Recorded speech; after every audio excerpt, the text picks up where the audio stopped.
Okay, what we're going to talk about here for a little bit, for a few minutes, is cutting out gussets. There's a lot of ways to do it.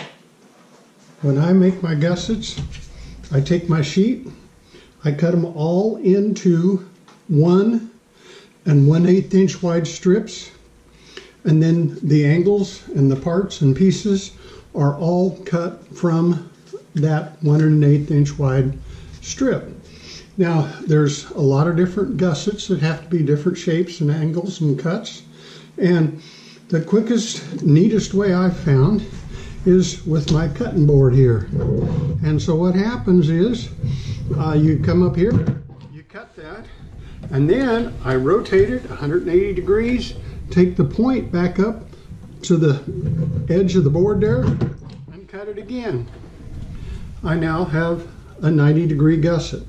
That right there is what I call gusset number 2. There's 468 of those in my wing. And it's a 90-degree angle, and it's 1 1/8 inches from this point to that point, and that's how they're cut. With my little handy-dandy device here, you go to your next ones, you change your angle as required, and you do the same thing. You cut it, you rotate it 180 degrees, and you cut it. And now you have a whole entire different angle, whatever angle you need. And what happens is, by using a little cutting board, it leaves a nice smooth edge. You don't need to do any sanding or anything.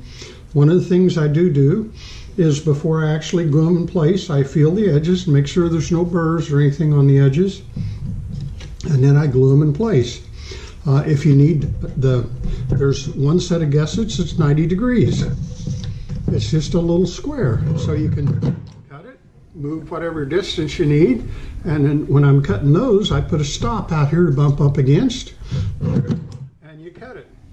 And by cutting these little strips, basically a little over 4 foot long, 1 1/8 inch wide, it only takes a few minutes to cut up all kinds of gussets.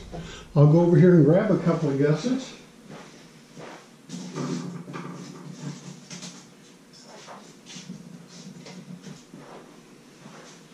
And what I do, each one of my gusset sizes goes into a box.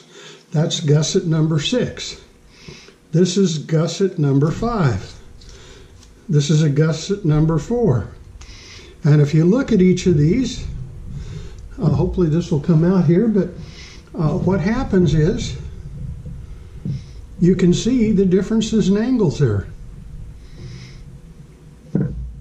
And I've got, I think, 12 different gussets that I use. Gusset number 2, which is the one that's 90 degrees, I use a lot of those. There's 468 of those. The rest of the gussets, I think there's about 52, either 48 or 52 of each of the others. But anyway, that's how I make my gussets. The other day when I cut out my gussets, in about, it was less than 4 hours from start to finish, I had all my gussets in the box and ready to be charged and ready to start building ribs. Anyway, that's a way to build gussets. There's a lot of other ways. Scissors works. I use a aluminum straight edge and a box cutter type knife, like one of these, with a real sharp blade. Run down along that and cut these strips into an 1/8 inch wide. So you got 4 foot by 1/8 inch wide. You make about 42 gussets out of each one of those little strips of wood you cut out. So anyway, we'll call that quits for the day.